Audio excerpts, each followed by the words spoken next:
वर्णिवेशरमणीयदर्शनम्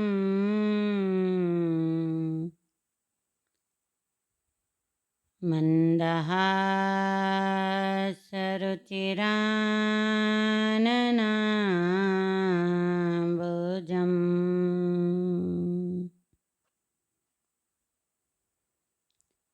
पूजितं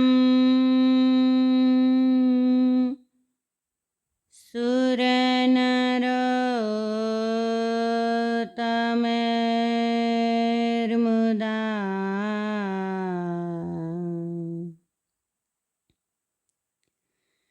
धर्मनन्दनमहं विचिन्तये।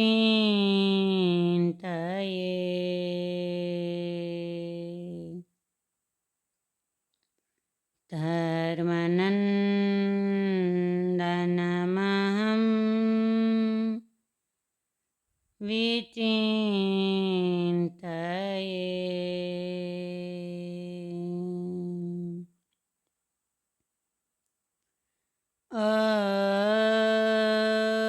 अवतारिणे श्री स्वामिनारायणाय नमो नमः। श्री हरे कृष्णाय घनश्यामाय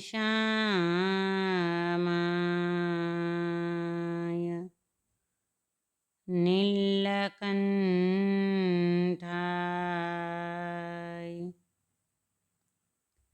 श्री सहजानंद स्वामिने नमो नमः।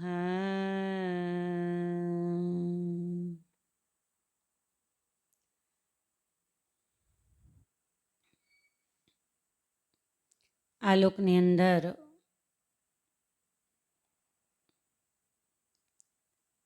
જીવાત્માને મનુષ્ય જન્મ મળ્યા પછી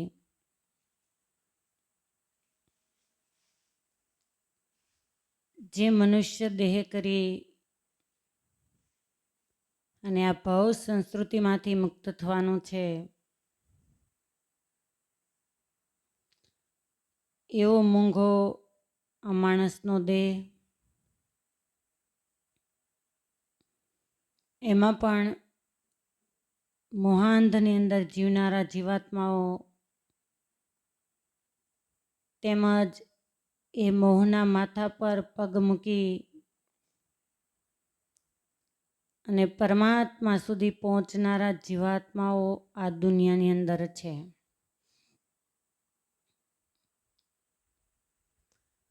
આ દુનિયામાં શ્રીમંત હોય કે ગરીબ હોય, મૂલ્યાંકન છે પૈસાનું નથી, પરંતુ મૂલ્યાંકન છે એ જે જીવાત્મા પોતાના કલ્યાણ અર્થે કંઈક કરી બતાવે છે એ એની જિંદગીનું છે. કેટલાય એવા ભક્તરત્નો થઈ ગયા કે હજારો વર્ષો પછી પણ આપણે એમને યાદ કરીએ છીએ. પછી એ મીરાબાઈ હોય કે તુકારામ હોય કે નરસિંહ મહેતા હોય, દાદા ખાચર હોય, માચા ખાચર હોય કે સુરાબાપુ હોય, આ જીવન જેનું જીવન છે વ્યવહાર પ્રધાન હતું, એવા પર્વતભાઈ, ગોવર્ધનભાઈ, એમના જીવનની અંદર જ્યારે ડોક્યું કરીએ ત્યારે ખ્યાલ આવે કે આપણે જ્યારે એમ કહીએ છીએ કે ભગવાનનું ભજન કરવું છે પરંતુ સમય નથી, ત્યારે આપણું આ મંતવ્ય છે એ એમના જીવનની પાસે ખોટું પડી જાય છે.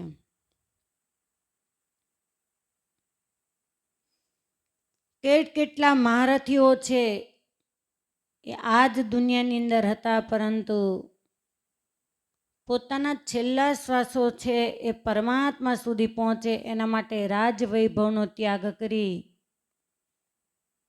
સારાએ સુખને તિલાંજલિ આપી અને વનની અંદર પરમાત્માનું ભજન કરવા માટે, તપ કરવા માટે નીકળી ગયા હતા. તો કેટલા એવા વિદ્વાનો હતા કે વિદ્વતાના અભિમાનની અંદર અમે જ કંઈક છીએ, અમારાથી ઉપર કોઈ જ નથી, એવા બ્રહ્મને માનનારાઓ છે. એમના અહમને નંદ સંતો તથા ભગવાન સ્વામિનારાયણે ખંડિત કરી અને સાચા મતનો આશરો આપ્યો છે.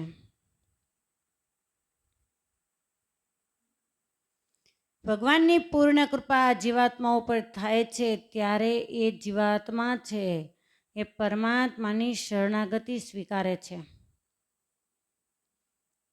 ઘણીવાર યોગભ્રષ્ટ જીવાત્માઓ હોય,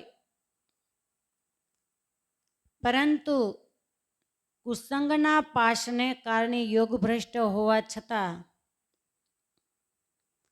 એ ધર્મથી વંચિત રહી જતા હોય છે. ધર્મ કયો કે સાકાર સ્વરૂપનું પ્રતિપાદન કરનારો. આજે પણ ઘણો સમાજ એવો છે કે પરમાત્મા જેવું કશું છે જ નહીં. તો વિચારો કે આ સૃષ્ટિનું સર્જન, ભરણ પોષણ અને સંહાર કોણ કરતું હશે?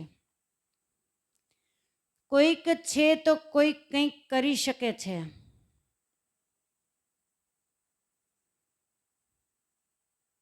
એ કચ્છની ધરતી કે જ્યાં રામાનંદ સ્વામી છે, એમણે સત્સંગના બીજ રોપાયા હતા. એમણે રોપ્યા હતા અને એમ કહેવાય કે રામાનંદ સ્વામીનો સત્સંગ છે. બીજા નંબરમાં કે નીલકંઠ વર્ણી રૂપે મહારાજ જ્યારે બુધેજ પધારેલા અને ભક્તરાજ ખોડાભાઈને ત્યાંથી ઝાર મળેલી, અને એ ઝાર છે અને જ્યારે મહારાજે કબૂતર નાખી ત્યારે એમ કહ્યું કે આ બધા કબૂતર છે કચ્છના કણબી થજો, અને કદાચ કોઈ એનાથી વંચિત હોય કે અન્ય કાષ્ઠમાં જન્મ હોય છતાં પણ ગુરુરાજ રામાનંદ સ્વામીના યોગની અંદર બધા નવ પલ્લવિત બગીચામાં સરસ મજાના છોડ રૂપે રોપાયા હતા. એ કચ્છના સત્સંગમાં, એ કચ્છની ધરામાં ભગવાન સ્વામિનારાયણે અનંત લીલાઓ કરેલી છે. અને આજે પણ સારાએ સ્વામિનારાયણ સંપ્રદાયમાં ફૂલો ફાલો સત્સંગ હોય તો એ કચ્છની ધરાનો સત્સંગ છે. મહારાજ એકવાર ગામડાઓ ફરતા ફરતા માંડવી બંદર પધારેલા, જે માંડવીમાં મહાન ભક્તરાજ ચાપસી સુથાર કરીને રહેતા હતા. મહારાજ જ્યારે જ્યારે માંડવી પધારે ત્યારે ચાપસી સુથારની ત્યાં મહારાજનો ઉતારો છે, અને બીજું ઘર હોય ત્યાં સંતો છે એ નિવાસ કરીને રહે. એકવાર મહારાજ ત્યાં પધાર્યા, એ અરસામાં આત્માનંદ સ્વામી છે ગામડા ફરતા ફરતા આવ્યા. મહારાજની સાથે સંતો હતા. આત્માનંદ સ્વામી છે એ પણ મંડળ લઈને આવ્યા છે. એ વખતે મહારાજ કહે છે કે સાધુરામ, ઠાકોર જમાડવાના બાકી છે કે જમીને આવ્યા છો? આત્માનંદ સ્વામી કહે છે કે મહારાજ ભૂખ્યા તો છીએ. ત્યારે મહારાજે રોટલા મગાવ્યા અને એ સમયે મહારાજે સારાએ સંતોને જમાડ્યા છે.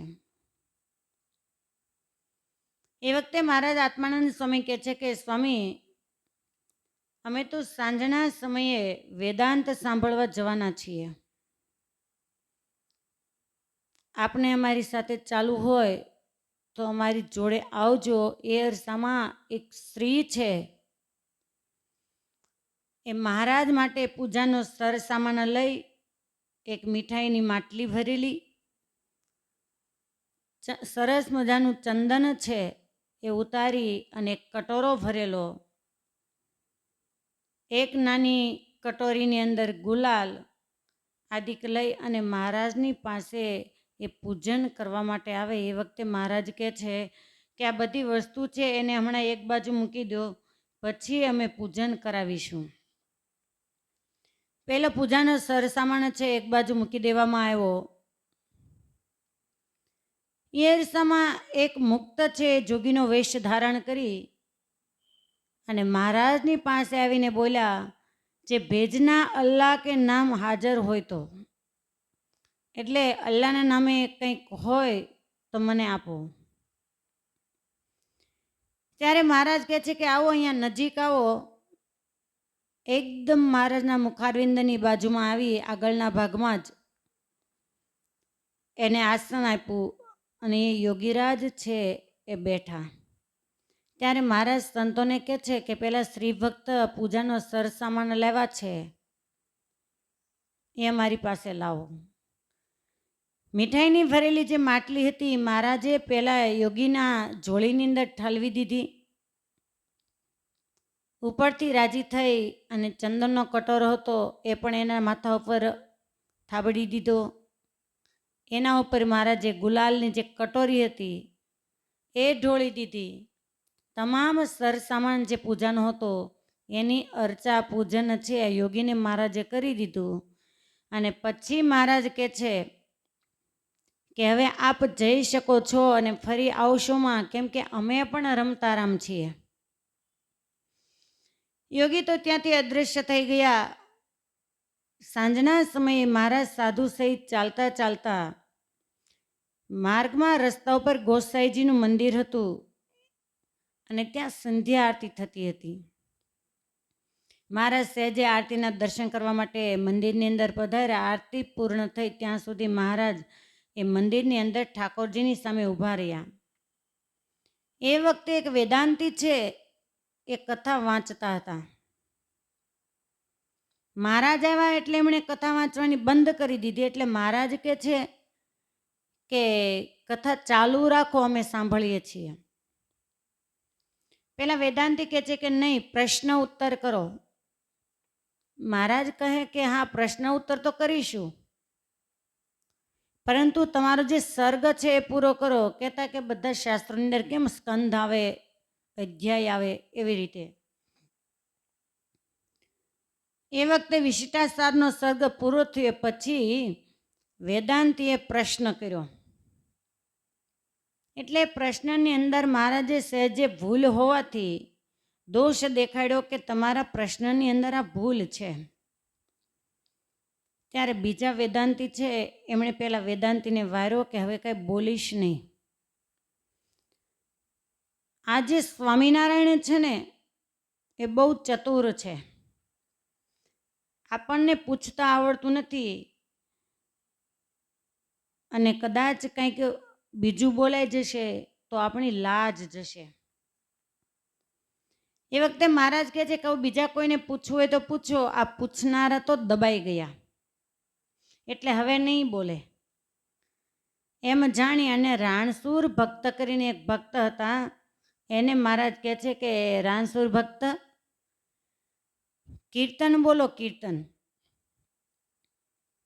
ત્યારે રાણસુર ભક્ત છે એમણે મહારાજને આગળ કીર્તન ગાયું. એક વાર આવો રે હરી મારા ને હડે રે, નહીં આવો તો બાબાની આણ રે.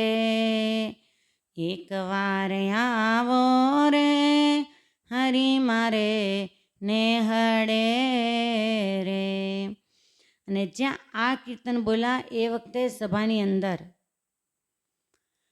માંડવી બંદરમાં જેનું પ્રખ્યાત નામ છે ને એમ કહી શકાય કે માંડવી બંદરના એક ભગવાન એવા ખયા ખત્રી પણ ત્યાં હાજર હતા. એટલે સહેજે ખયા ખત્રી છે તેમણે મહારાજને પ્રશ્ન કર્યો કે કોણ કે છે કે આવો મારે નેહડે. ત્યારે શ્રીજી મહારાજ કહે છે કે એ તો ગોવાળ અને ગોપીઓ કે છે. ખયા ખત્રી કે એવું? તો જવાબ આપો કે ગોવાળ અને ગોપીઓ કોને કહે છે? મહારાજ કહે કે એ તો કૃષ્ણ પરમાત્માને કહે છે કે આવો મારે નેહડે. ત્યારે ખયા બોલ્યા કે એ તો બહુ મોરની વાત છે, એટલે કે પહેલાની વાત છે. અત્યારે હમણાં કોણ કે છે કે હરી આવો મારે નેહડે? ત્યારે મહારાજ કહે છે કે હમણાં તો જે ભગવાન હશે એને એના ભક્ત પોતાના ગામની અંદર, પોતાના ઘરની અંદર બોલાવતા હશે, કેમ કે એના માટે તો પોતાનું ગામ અને ઘર છે નેહડો છે. એટલે ભગવાનના ભક્ત એમ કહે છે કે ભગવાન તમે અમારા નેહડે પધારો, અમારા ગામ પધારો. ત્યારે ખયા ખત્રી કહે કે એ તો નંદજીના દીકરા હતા, પણ હમણાં આજ ભગવાન કોના દીકરા છે? મહારાજ કહે છે કે આજે ભગવાન તો ધર્મ પિતાના દીકરા છે. ત્યારે ખયા ખત્રી બોલ્યા કે કૃષ્ણ અવતારમાં ગોવર્ધન તોળ્યો, અને ગોવર્ધન તોળ્યો એ ભગવાન. માની શકાય કે ગોવર્ધનને ધારણ કર્યો એટલે ભગવાન, પણ આજ ગોવર્ધન તે શું? અને વળી ઇન્દ્રએ વૃષ્ટિ કરી, અનરાધાર વૃષ્ટિ થઈ, ઇન્દ્ર કોપાયમાન થયો, અને જે વરસેલું વરસાદનું પાણી છે એ સુદર્શન ચક્ર દ્વારા એને સૂકવી નાખ્યું, એનું શું? ત્યારે મહારાજ કહે છે કે ગોવર્ધન તે કામરૂપી શત્રુ છે. તે જે ભગવાનને આશરે આવ્યા તેને ભગવાન સહાય કરે છે. કેમ કે વ્રજવાસીઓને કેમ ગોવર્ધનની તળેટીમાં આશ્રય આપ્યો હતો અને બારિશથી રક્ષા કરી મહારાજે, કૃષ્ણ પરમાત્માએ, એવી રીતે શ્રીજી મહારાજ કહે છે કે જે અમારા શરણે આવે છે એને અમે કામરૂપી દોષથી રક્ષા કરીએ છીએ. તેથી એને કામરૂપ ગોવર્ધન નથી પીડતો, અને ઇન્દ્ર તે મતપંથ રૂપે છે, એટલે કે જે અન્ય સંપ્રદાયના જે અમારા ઉપર કોપાયમાન થાય છે. મહારાજ મર્મભેદક વચન કહી રહ્યા છે. અને જેમ ઇન્દ્ર કોઈપોને પાણી વરસ્યું ત્યારે ચક્રે તે પાણીને સૂકવી નાખ્યું, એમ મતપંથે હજારો વચન કહે ત્યારે ભગવાનનો ભક્ત છે એક જ વચન દ્વારા એનો સચોટ જવાબ આપી અને હજારો વચનો રૂપી પાણીને સૂકવી નાખે છે, અને એના વચનો છે ખોટા થઈ જાય છે. ત્યારે ખયા બોલ્યા કે તે દિવસે તો કૃષ્ણ ભગવાનનું ભજન કરતા હતા અને કૃષ્ણ પરમાત્માનું નામ લેતા હતા, તો અત્યારે કોનું ભજન કરતા હશે? મહારાજ હસતા હસતા કહે છે કે અત્યારે કોનું એટલે અત્યારે નારાયણ નારાયણ અથવા તો સ્વામિનારાયણનું ભજન કરતા હશે. ત્યારે ખયા ખત્રી બોલ્યા કે સ્વામિનારાયણ વાર્તા કરે છે તે કંઈ સમજ્યા? ત્યારે જેટલા બીજા લોકો ત્યાં બેઠેલા હતા એ બોલ્યા કે સ્વામિનારાયણ તો બ્રહ્મની વાત કરે છે, તે આપણને મળતી આવે એમ માનવી. આવી રીતે જ્યારે વાર્તાલાપ થાય છે ત્યારે ખયા ખત્રી એમણે એમ કહ્યું, જે આવનાર એમના શિષ્યો એની સાથે હતા, ગોસાઈજીની સભાની અંદર જે બેઠેલા હતા વિદ્વાનો, કે તમે અમને કેવો જાણો છો? એટલે પોતાને, તમે મને કેવો જાણો છો? ત્યારે બેસનારા છે એમણે એમ કહ્યું કે તું તો પર્વત જેવો છે, પણ તમે કોઈના ડગ્યા ડગો એવા નથી. એ વખતે ખયા ખત્રી કહે છે કે હા, હું ડગી જાવ એવો નથી, પણ આજ મને સંશય થાય છે કે કદાચ હું ડગી રહ્યો છું. એ વખતે સભા છે એ વિસર્જન થઈ, મહારાજ ગોસાઈજીના મંદિરથી નીકળી ગયા. હેમો વાંજો કરીને હતા એમના ઘરે ગયા મહારાજ, અને હેમા વાંજાને કહે છે કે ખયો ડગ્યો હોય એવું લાગે છે. ત્યારે એ ભક્તરાજ કહે કે મહારાજ, હું પણ એનો જ શિષ્ય છું, એક પાણો નહીં, ભેગો હું પણ ડગ્યો છું. અને આ પ્રશ્ન મહારાજની પાસે જ્યારે હેમવાંજો આવ્યા એ પહેલાં ખયા ખત્રીએ કરેલો હતો કે મને સંશય થાય છે તો તારા મનની અંદર કશું છે? ત્યારે ભક્તરાજ બોલ્યા કે તું તો મેરુ જેવો હતો તો એ ડગ્યો, તો હું તો એક પથ્થર છું. મારા મનની અંદર પણ ડગમગાટ થાય છે. ઊભી શેરીએ મહારાજ ચાલ્યા જાય છે અને મનની અંદર મર્મ હસતા હસતા બોલતા જાય છે કે આજે તો એક શ્રેષ્ઠ વ્યક્તિ છે, એને એના મર્મની અંદર મંતવ્યની અંદર જે પ્રશ્નો હતા એમાંથી પાડી નાખ્યા. વાત કરતાં કરતાં મહારાજ ભગવાનજી સુતાર છે એમના ઘરે આવ્યા. ભગવાનજી સુતારને મહારાજે વાત કરી કે આજે અમે શ્રેષ્ઠ વ્યક્તિ છે એના પ્રશ્નો પર પ્રશ્ન આપી અને એને મૌન કરી દીધા. ત્યારે ભગવાનજી સુતાર કહે છે કે મહારાજ એ તો આશ્ચર્યની વાત છે, બાકી ખયા ખત્રી છે કોઈના ડગાવ્યા નથી એમ કહી મહારાજ ઢોલિયા ઉપર બિરાજમાન છે એ અરસામાં. એમના ઘરની આગળ ઊંટ છે એ ઘાણીએ બાંધેલો છે ને ફરી રહ્યો છે. ત્યારે મહારાજે એમ કહ્યું કે આ ઊંટને તમે કંઈ ખાવા આપ્યું છે? તમારો ઊંટ તો ભૂખ્યો દેખાય છે. ત્યારે ભક્તરાજ કહે કે ના મહારાજ, હું સાંજે એમને નિરણ નાખવી ભૂલી ગયો છું. મહારાજ કહે છે કે એક કામ કરો, રોટલો હોય તો લાવો. ત્યારે ભક્તરાજે રોટલો આપ્યા, એને 2-3 વડા કરીને મહારાજે ઊંટના મોઢાની અંદર એ રોટલા ખવડાવ્યા. મહારાજ કહે કે તમારો ઊંટ ક્યારે રોટલા ખાય છે? પહેલાં ભક્તરાજ કહે કે મહારાજ ખાતા તો નથી, પણ અમે ખોળ ખવડાવીએ છીએ, રોટલા ક્યારેય નથી ખવડાવ્યા. પછી મહારાજે એક જોડી ભરી રોટલા મંગાવી અને એ ઘાંચીને આપ્યાને કહ્યું કે આ ઊંટને હવે તમે રોટલા ખવડાવજો. પાણી પાયું એટલે મહારાજ કહે કે આનું તો હવે બપોર સુધીનું પૂરું થઈ ગયું.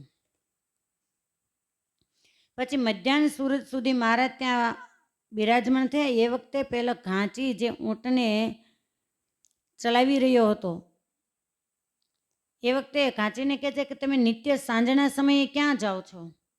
ત્યારે એમણે કહ્યું કે મહારાજ અમે તો કાજી પાસે જઈએ છીએ. મહારાજ કહે કે કાજી તમને શું કહે છે? ત્યારે કહે કે અમને એ તો કલમા પઢાવે, કહેતા કુરાનના જે મંત્રો છે એ બોલાવે. એ વખતે મહારાજે સાથે રહેલા સંતો છે એની સામે જોઈને કહ્યું કે તમને કોઈને કલમા પઢતા આવડે છે? ત્યારે આત્માનંદ સ્વામી કહે છે કે હા મહારાજ, મને કલમા આવડે છે.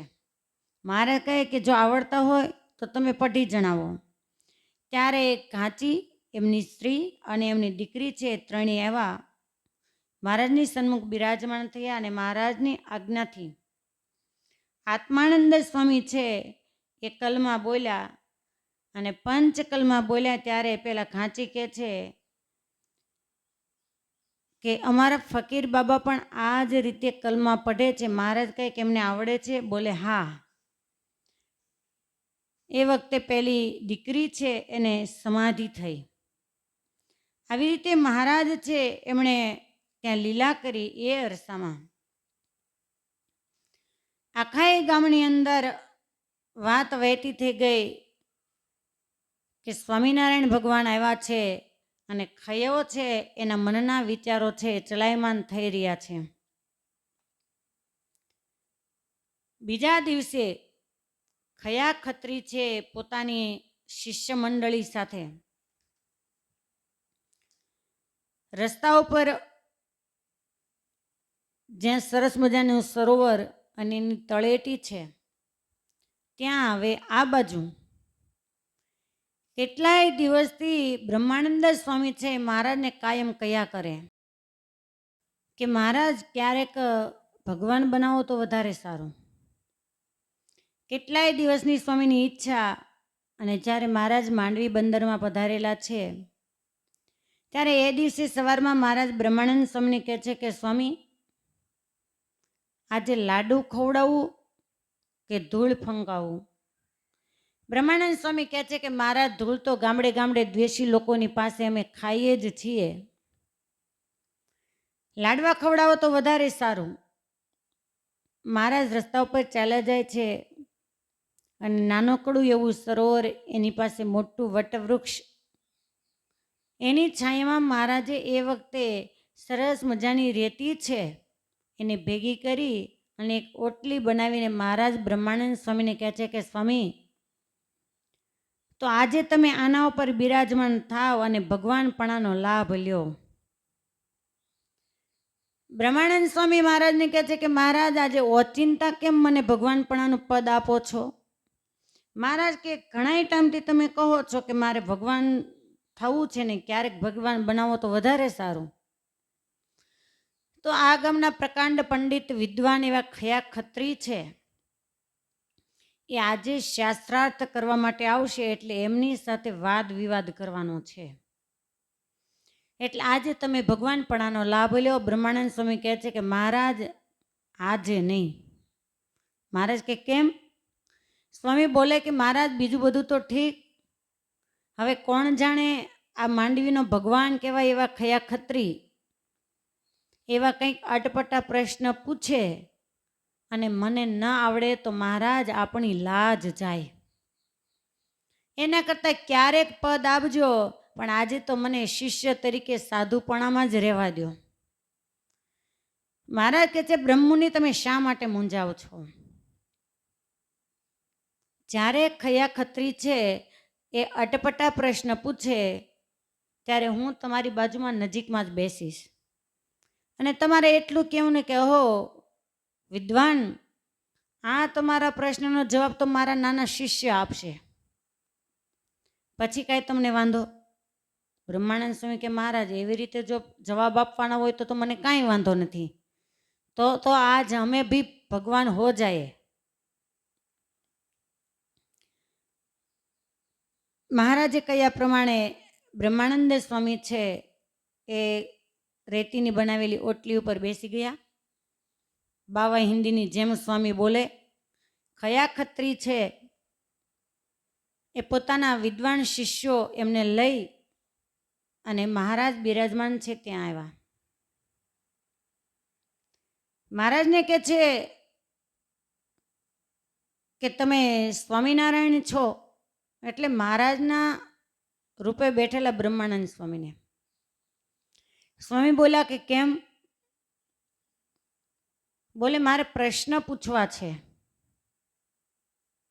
એ વખતે બ્રહ્માનંદ સ્વામી કહે છે કે ખત્રીજી, તમારા પ્રશ્નના જવાબ તો અમે નહીં આપીએ, પણ આ અમારા બાજુમાં બેઠેલા નાના ચેલા છે ને એ આપશે, અને કદાચ ઉત્તર થાય એવું નહીં હોય તો અમે બેઠા જ છીએ ને.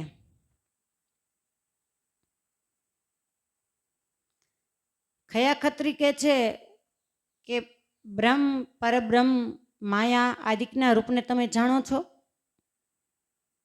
તો માયા આદિકનું જે રૂપ છે એને અલગ અલગ ભાષામાં કઈ બતાવો, એના સ્વરૂપનું નિરૂપણ કરો અને સચોટ સમજાય એ રીતે, પરંતુ એના પહેલા તમે બ્રહ્મનું પ્રતિપાદન કરો.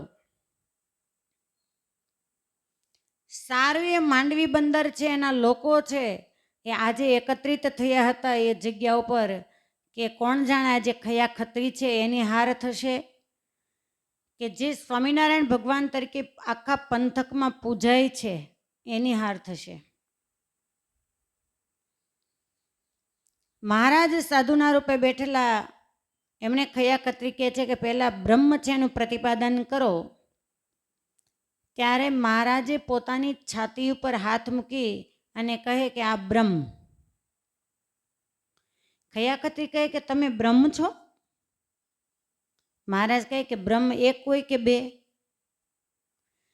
ખત્રીજી બોલ્યા કે બ્રહ્મ તો એક હોય. ત્યારે મહારાજ કહે કે તો આ એક જ બ્રહ્મની અમને ખબર છે કે જે અમે છીએ, બીજા બ્રહ્મની અમને ખબર નથી.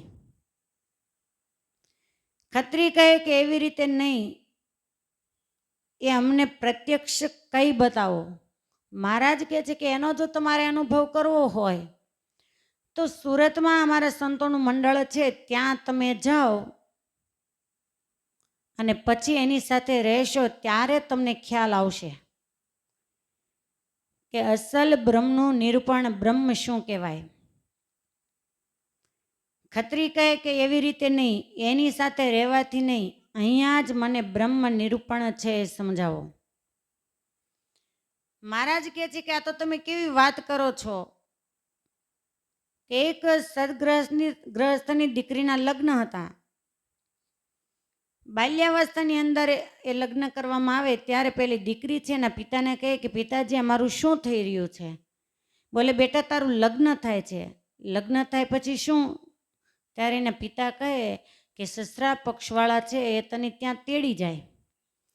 ત્યારે પેલી દીકરી કહે છે કે નહીં, જો મને એક દીકરો આપે તો હું જાઉં. અને આ વાત મહારાજે ખયા ખત્રીને સમજાવી કે લગ્ન પહેલાં કોઈ સ્ત્રી છે પુત્ર માગે એ જેમ અશક્ય છે એમ યોગ વગર ક્યારે બ્રહ્મ નિરૂપણ છે એનો અનુભવ થતો નથી. અને જ્યારે એક પછી એક આમ ખયા ખત્રી છે પ્રશ્ન પૂછતા રહ્યા અને સચોટ અને નિર્માળી ભાષાની અંદર મહારાજ ઉત્તર કરતા રહ્યા.